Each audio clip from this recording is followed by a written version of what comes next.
No, whatever. this is perfect. All right, let's get started. Okay.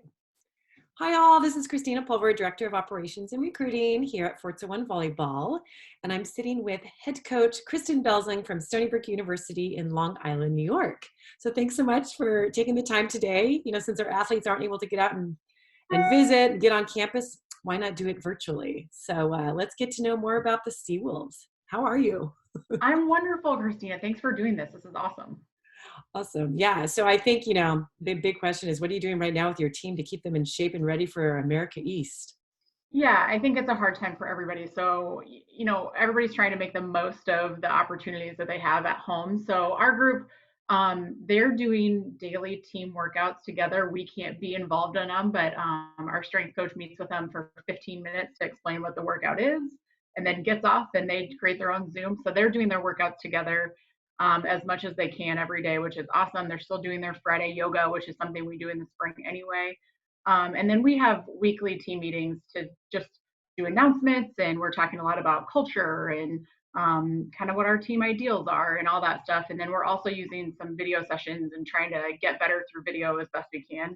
And then they have a folder worth of volleyball stuff that they can do on their own. So footwork and ball control and arm swing stuff and all the things that they can do outside on their own or drag their little brother or sister along with them. But yeah, so they're staying busy. And then obviously they're staying busy with all their schoolwork. I know that that's keeping everybody very busy this time of year as well. Yeah, it's sad they canceled graduation. I know, we're really sad about it. I know we want our 16 years to come back. We've got to figure out how we can get them back and celebrate our, all of our Seawolves that are moving on without us, which is sad. Yeah. Well, let's get started. I know we're going to be talking lots about Stony Brook, but I want to hear a little bit about you and your successful playing career and how it led you into coaching. Oh gosh. Well, I think like everybody, like volleyball has just been a part of my life for as long as I can possibly remember. And in terms of how I led into coaching, it's kind of crazy. I had an injury my senior year of high school, and so it forced me to be on the sideline. And I think being on the sideline, I really enjoyed it, and so it made me want to be a coach. And did I think that was something that I could be a career? Absolutely not. I think I tell the story. So I went to school at the University of Northern Iowa and it was the perfect fit for me. I had the best experience. My mentor and now one of my good friends is Bobby Peterson. She's the coach there, and she's just amazing. But at the time, I don't think I ever thought I could actually have a career in coaching. And my mom would tell you, I joke about this with Bobby all the time, that my mom said, coaching's not a career. You can't make money doing that. You can do that on the side. And Bobby at the time was like, what does she think I do all day long? So I was fortunate when I finished. I went to grad school at the University of South Carolina, and I wanted to make sure that coaching was something that I actually liked. I knew I loved the game, but you got to be on the other side of it and still enjoy it. And I think the impact that Bobby had on my life and my college career was so awesome that I wanted to be able to have that same impact on other people and lead them to continue to love the game through college and grow and be confident when they walk out. And so of course I love the game, but I love the other pieces of it more. And that was kind of the journey of why that was even something I would think about. Yeah, no, that's awesome. And to be able to bring your, high level playing career to, to coaching at the collegiate level, you can relate on so many different levels, but then to also have the passion and the desire and to be able to, to be wanting to help others, that really shows through your coaching. So how'd you end up on the East Coast? You grew up in the Midwest, and then this East Coast Stony Brook, Yep, you do the journey. So I grew up in Iowa. I played at Northern Iowa, and then I was fortunate. I had a grad school opportunity and a grad assistantship at South Carolina. So I got a little taste of that Power Five life. It honestly it wasn't the right fit for me, but from my grad assistantship had an opportunity to move to South Dakota State, spent a couple of years there as an assistant, and then moved to the University of Wyoming. And then from there, I was fortunate to be the associate head coach there. I got this head coaching opportunity, and honestly was more excited about the type of school that Stony Brook was, and our athletic director, and just his vision for what our athletic department is. And I felt like just like recruits are looking for the right fit from a college playing experience perspective, you do the same thing from a jobs perspective. And this was the perfect fit for me in terms of valuing the same thing that our athletic director values. And I had never lived on the East Coast, and I love Long Island, and getting out here was um, pretty awesome. But just, I was fortunate to work for a lot of really cool people, really knowledgeable, awesome coaches along the way. So now building this program has been a lot of fun too. Yeah, no, absolutely. And Long Island, it's such a unique place. Being from California, and now I think most people know that I live out in New Jersey, and maybe not everyone knows that my daughter played for you for the last 3 years, and it's been an incredible experience. And I'll mention more about that as we continue. But Long Island, it kind of reminds me a little bit, especially like Port Jefferson, of like Newport Beach, right? Well, and I guess I can't explain that, but I live right in Port Jefferson, which is 10 minutes down the road from Stony Brook. And it really is, we kind of describe it as a bunch of small towns all smushed together. So every little village has its own little main street, and I can walk down to the water, and just, Yeah, it's really kind of more quaint than I think you would expect it to be. So like you've got campus, but then the surrounding area is not, um, a lot of times when we talk to recruits, they think we're like New York City. yeah, And it's like, it's nothing like New York City. yeah. We really are our own little separate It's where the beachy. Hamptons and La Jolla, Newport Beach. I mean, that's Yeah. really that's the feel I get. But Yeah. I think Stony Brook, it's also it's definitely making a name for itself in the sports. Basketball, you have field hockey, and now volleyball. Your first 2 seasons, bringing those girls to the big game, the NCAA's. Let's talk about that. Such awesome, quick success that you had coming in. Yeah. I mean, I think we were really excited that I'll tell you a million times that I wouldn't be at Stony Brook if I didn't think this was a place that we could win. We looked at, again, the success that other programs have been having, and then being able to recruit a really high academic type student that, wants to be successful in other areas. I think we felt like this was a place that we could win. Did I think we could win right away? I wasn't sure. So being able to do it that first year, I feel like we laid out a plan to peak at the right time in November, and we were fortunate to be able to do that. And yeah, like we won the conference championship twice in our first 3 years, and I think getting to the NCAA tournament, now that the girls have been there and they know what that's like, now you don't want to miss it. You have to work hard to get back there because you know what you're missing if you don't get there. And yeah, we've been fortunate. We had a group that was ready to buy in, including freshman Liz Pulver at the time. And yeah, we were just really fortunate. And I think that hopefully that's just the beginning for us. We want to continue to build this thing into something that's pretty special. Mhm. A lot of my recruits, when I ask them, what are your top 3 most important aspects of choosing a college? One of them is always the coaching staff. And I think it's a interesting balance to really formulate when you're choosing your assistant coaches. And you guys have done an amazing job with each of you kind of fill that little puzzle piece to create this really awesome, I think, overall balance of coaching staff. And so talk a little bit about your coaching philosophy as a head coach, and then how your assistants contribute. Yeah, I think, and we'll tell you this, over and over and over again, it's about more than volleyball. And I think everybody will tell you as a first time head coach, which is what I was 3 years ago, I still am, that hiring a staff is the hardest part of that. And you really want to make sure that you get people that are as passionate about the game and as passionate about having the right experience as you are. And I was really fortunate that I found 2 people, Mark and Sarah, that um, just value the same things that I value. And, from a volleyball perspective, we can sit in the office and we can nerd out on system and how we train things and the technical stuff. But at the end of the day, they want our student athletes to have a good experience. They care a ton about them as people and building the relationships with them and that kind of stuff. So I think that was something that was important to me when I looked to hire them, but also they're complementary. You got to find people that mesh well with our team, and obviously with each other. We're great friends, and I'm thankful for them. And I think we'll say this a million times: finding people that value the same things as you do is important. And I think that from a recruiting perspective too, I want recruits to come in that value the same things that we value. But yeah, we've been fortunate, and I'm not going to be the first one to tell you that they're both rock stars. So I'm sure they're going to move on and go be head coaches somewhere and all that stuff. But I'm hoping that we'll be able to continue to recruit awesome staff if they do leave us, which I Yeah. crossing my fingers that they don't. No, absolutely. And I think, as you were talking about with Stony Brook as an institution, the support that you guys get, let's talk about the athletic department. I mean, the back and forth, like Elizabeth, I remember her saying, oh my gosh, the AD knows my name and it's the third day of school. And you guys are a really big school. Talk about the relationship between the athletics as a whole and the volleyball program. That's actually my favorite thing about Stony Brook is not only, you talk a lot about wanting that connection within the student athletes from team to team, obviously within your own team, but then from team to team. But I think Stony Brook is a place that I personally know most of the student athletes at Stony Brook. And yeah, Sean, knowing the names of our student athletes right when they walk in the door, that's huge. You want somebody that really cares about your experience. It's not just about winning and losing. And I think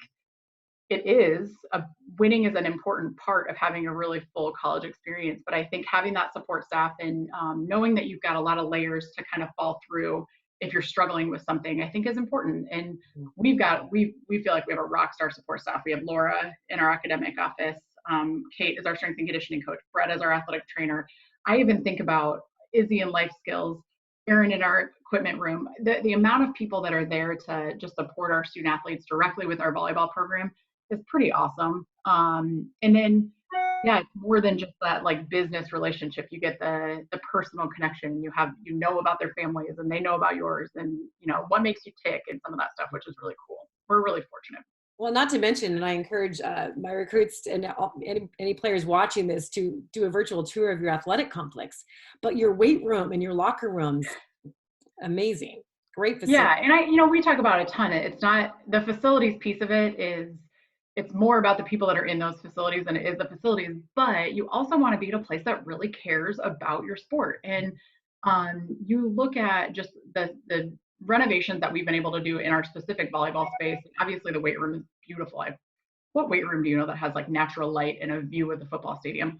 But you want to be at a place that values your sport. And I think they show us that they value us by investing in the spaces that our team spends a lot of time in. And the other thing, even just the athletic complex, the way it's situated, that all of our student athletes are in the same space. And so you really do get to interact with the basketball teams and the football team and the women's soccer. You're interacting with all the other student athletes on a daily basis. Yeah. On a daily basis, because you're in the same space. And I think that camaraderie is what makes your network really good. It's how you get people at your games, and you want to support each other because they're your friends. Yeah, no, awesome. I guess then another piece I wanted to talk about is the academic side. So, I think as a freshman in particular, until you kind of learn that balance coming in, how do you help prepare and give tools to the athletes to balance academics with the rigors of a D1 program?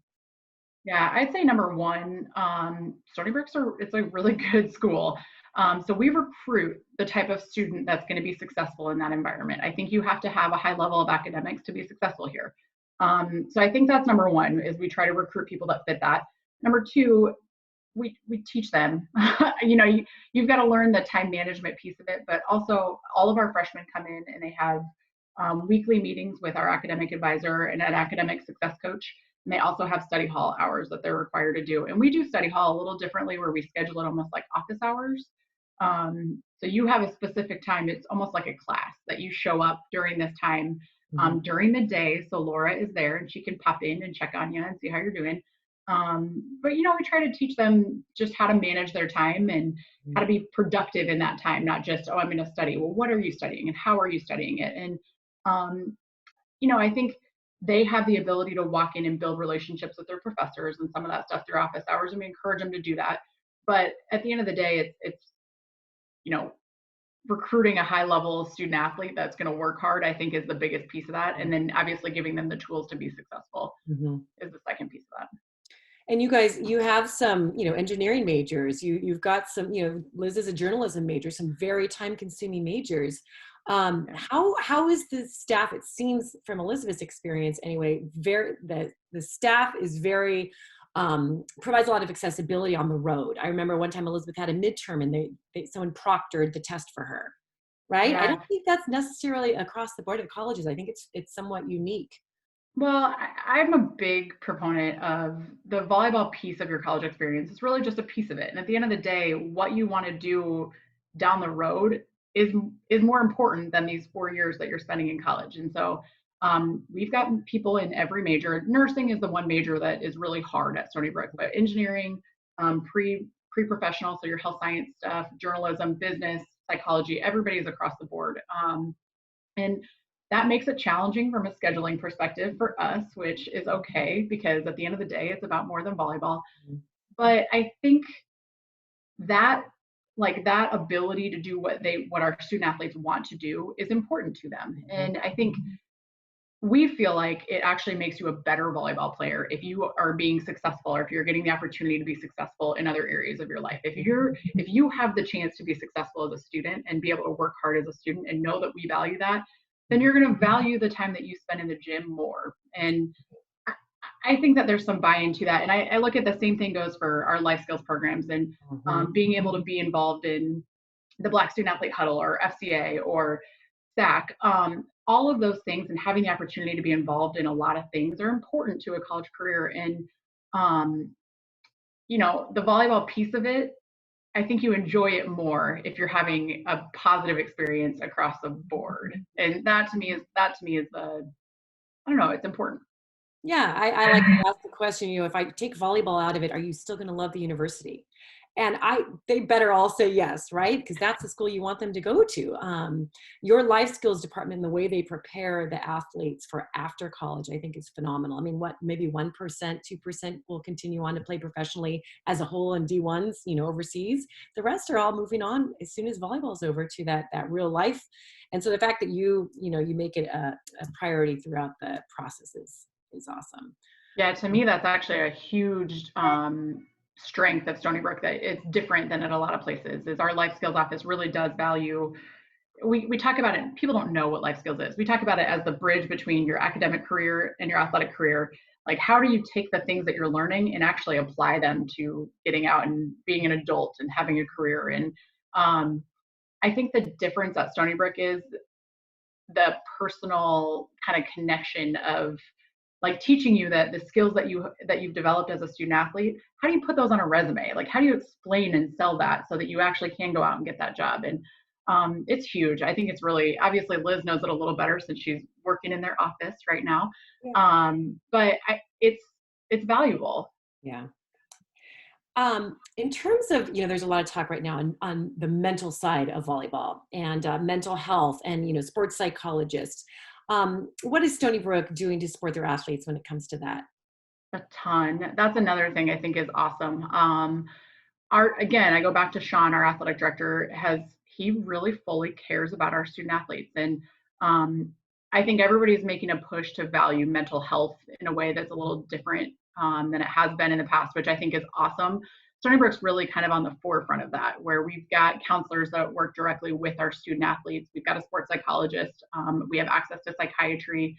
And I think the bigger piece to any of that than just having access to that support is there is no stigma attached to it. I think our kids are very open to like working on themselves because it is work. It's hard, and I think there's something about that the support system that's in place to encourage our student athletes to take care of themselves mentally as well as physically. Mm-hmm. And we try as a coaching staff. I think we try to understand that it's about more than volleyball. And I think that to be able to be successful, you've got to value your well-being as a whole person. And we try to do everything we can to support our student athletes through that process. But I think the resources that Stony Brook has available is it's pretty incredible in comparison to other places I've been and what I've heard. So Liz mentioned that, if she chose once a week, she could have a counseling session. I mean, that's yep. pretty amazing. And it's in our building too. I think that's part of what makes it really cool is and I have no idea. I don't need to know who's going to counseling and who isn't, but to be able to walk down the hall and see a counselor that's, just available, I think that's a pretty big deal. And I look at it this time with what's going on in the world right now. Most of our student athletes are still meeting with their counselors via Zoom. And I think just having the access to that support is huge. Mm-hmm. I love watching the transformation of my players from the freshman fall semester to the end of the spring semester. And a lot of times, after that first fall semester, they haven't even become a normal student yet. Everything's just been so rushed in with volleyball, which is across the board. But then all of a sudden that spring semester, they meet a few, what do they call them? Non-athletic, a NARP. I have some funny little name. Sorry. Um, but they meet some non-athletes, and then they start feeling again like a normal, like a well-rounded student. And I think it really takes that entire freshman year for them to feel whole. And I love that you immediately put an emphasis on that in preseason, all the way through. Very important aspect. So a lot of them want to know the day in the life of a volleyball player. So can you take me through maybe a preseason and then an in-season day in the life of an athlete? Yeah. Gosh, in season, like a preseason, you're saying preseason August? Yeah. So they arrive in August. Yeah, sure. Yep. Our August is crazy.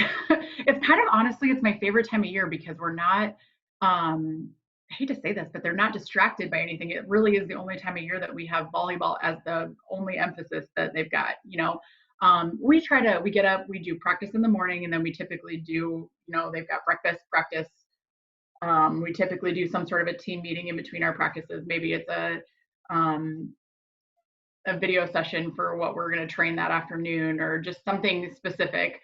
And then we have a secondary practice, and then we do a team activity and dinner at night. But I think the preseason is a really fun time because we really get to dive in on some things that prep them for the year. So we go through a nutrition plan and we map out what their day is going to look like when we get into season, and where are you going to eat your meals and when are you going to eat them. And we try to work through some of that stuff. We get some time to just like get to know each other and do some fun like cooking challenges and team bonding activities and some of that stuff. But we try to make it just a fun, even though it's a lot of volleyball, we try to make it like a fun kind of relaxing time of year where it's exciting, even though they're exhausted. In terms of in season, I think your typical day when we start school. Is that what you're asking, Christina? Yeah, exactly. When we start school, honestly, it depends on our practice schedule, varies from semester to semester. We talked about already that our kids are in a wide variety of majors, and depending on who's got labs and 3-hour classes in the afternoons or in the mornings or wherever that is, our practice time varies. So this spring, our practice time was 10:30 in the morning before we sent everybody home. So they would get up, a couple of them would have a morning class. They would eat breakfast, go to their morning class. They come to treatment or rehab typically. If it's somebody that has like a rehab, maybe they've got a lingering injury, they go to rehab, they get some extra strengthening stuff in. That takes about 30 to 45 minutes. And then we have practice for 2 hours. And then they do their post-practice ice and stretch and all that stuff, which probably is a good solid half hour. If it's not a weights day, sometimes we have weights after practice, which would be about an hour.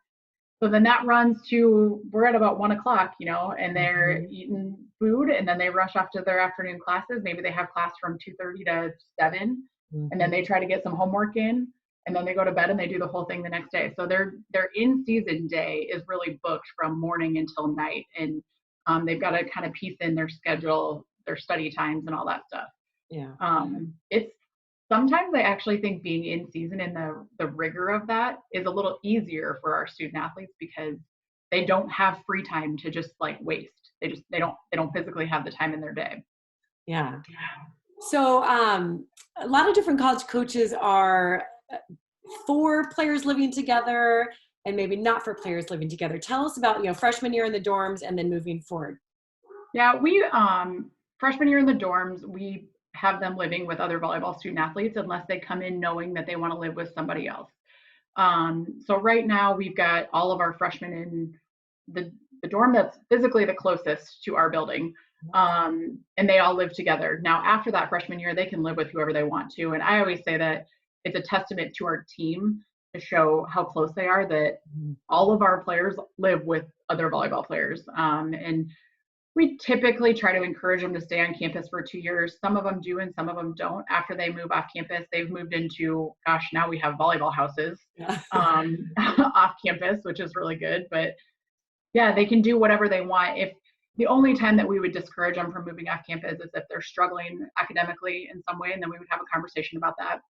Or if they're really struggling from they don't know how to cook food and they don't know how to manage their time in their life, then we would have a different conversation about trying to keep them on campus. But for the most part, again, we recruit a high Yeah. a high achieving student athlete, so we haven't had any issues with that. So they live with each other for now.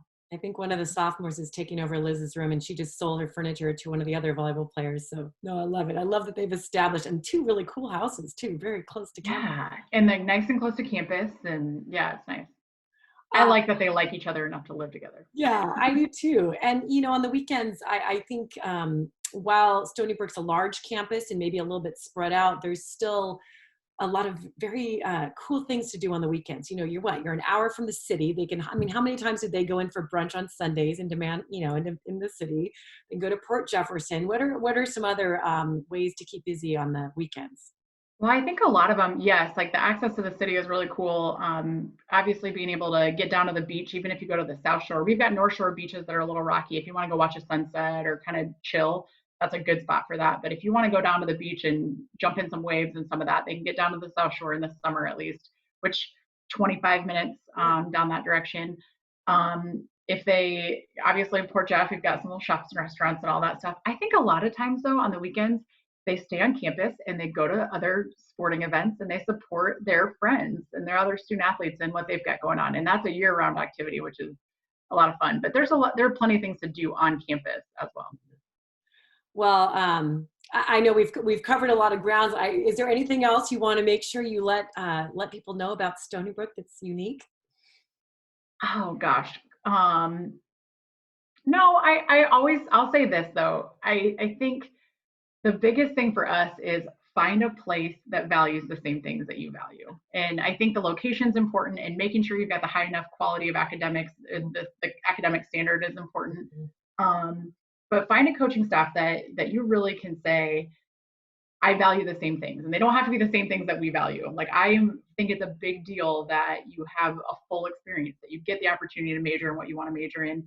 You can socially have some interactions with people outside of your volleyball team. You get opportunities to have leadership roles in our student athlete advisory committee or pack mentors or pause or any of those things. But I also think that winning is a big piece of that here. If you don't come to Stony Brook unless you love volleyball and you want the opportunity to have success on the court as well. And if volleyball is the only piece that's important to you, then that's a different school than what we are.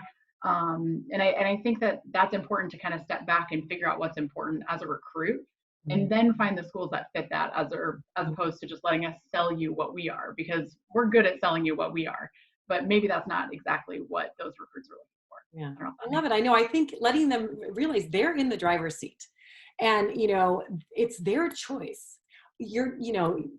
California kids, across, if you're putting in the time, you're working really hard and you have then all those skills, hopefully you have some options and some choices. And the earlier they can start, the more campuses they can get on once we're all able to get back on campuses. And the philosophies they're able to understand is really going to help them realize they're in control of this decision. And like you said, it's for the rest of their life. And only they know the right fit for them. So. And I would say along with that, I actually think this is a really good time not being able to get on campuses to like do some research. And we're finding it that we really are getting an opportunity to get to know some recruits just in what they're about. And I think encourage the younger recruits to get out and start looking at what is out there on social media and some of that stuff to learn about the schools that are important or that they're looking at, you know what I mean? And figure out what that fit really is. And then I would say the other piece of that is take ownership over your happiness once you get to campus. Like there's going to be things that you don't like once you get to school at every place, and there's going to be things that are awesome, but take some ownership over like making the most of your experience. Put yourself out there, challenge yourself to step outside your comfort zone and get involved in ways, and don't just sit in your dorm room. Wherever you go to, don't sit in your dorm room and everybody can do that and be unhappy if they want to be, but get out and challenge yourself to get to know people. Totally. I love it. So I don't know when you guys are all going to be back, but do you have some pre-season tournaments already all set and just kind of wait to see what happens? I'm waiting on, there's going to be one that I think will be exciting for That's a big old hint there. Okay. But for some of your recruits, it'll be exciting. Hopefully, we'll get to see some of them. But Okay. yeah, we're excited. I think we've got a really fun schedule this fall. Well, great. Well, and listen, when you're able to get back out west, we would love to have you at Forza, and love to have you in the gym, and look forward to seeing you on the trail, and I'll be at some of your matches for sure. Yay. Yeah. Thank you so much for doing this. And we will absolutely be back in Forza gyms in the near future. Thank you. Thanks again, Coach Bells. I Thanks, should mention that. Christina. Everyone calls you Bells. I love it. Thanks for joining us today. Thank you.